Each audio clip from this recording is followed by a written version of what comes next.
Ginn was another one of the most feared serial killers in the world who was very interested in stealing people's bodies and raping them. This serial killer confessed to the murder of 2 women, but he was also suspected of committing several other murders in the state of Wisconsin in the 1950s. Crime is like a butterfly that flies in the darkness of the night, beautiful and seductive, but with wings that carry the shadow of death.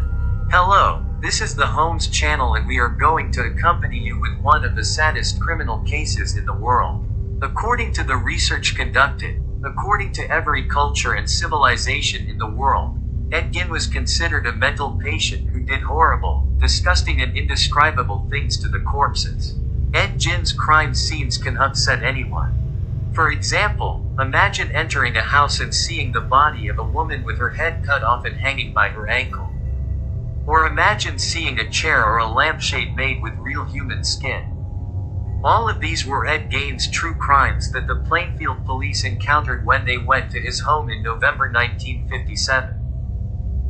Parallel to George Ginn's death in 1940, Henry began to disagree with Augusta because of his belief in John.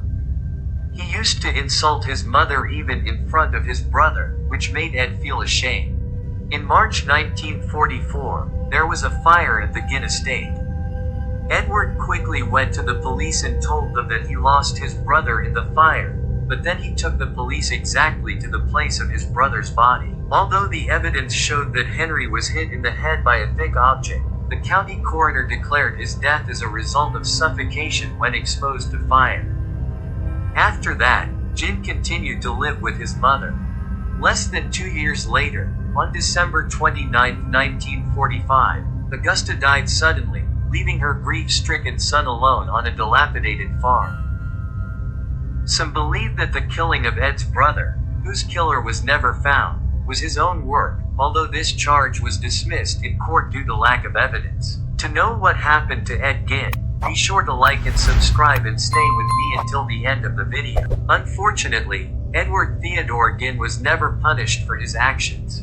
The jury did not find him worthy of execution due to mental problems and sent him to a mental hospital.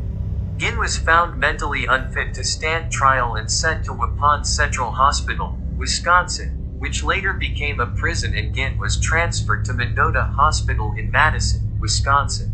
In 1968, Ginn's doctor ruled that he was competent enough to stand trial, but was again overruled by Judge Robert h.golmar, was found innocent and spent the rest of his life in the hospital.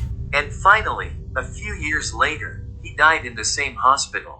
It might be interesting to you that Ed's tombstone was broken several times by the family of the victims and his grave and body were dishonored. In the previous video, I talked about the most criminal woman in history. If you haven't seen it, I'll post the link above. Be sure to go watch it and comment your opinion. Although he was only convicted of 2 crimes, he became infamous in American history for his strange activities with the dead, such as flaying his victims, exhuming graves, decorating his house with body parts, and making clothes and furniture from the skin of corpses. Although he denies having sex with corpses, there is evidence that he did have sex with corpses. Apart from the suspicious death of his brother, 6 people from Wisconsin went missing between 1947 and 1957.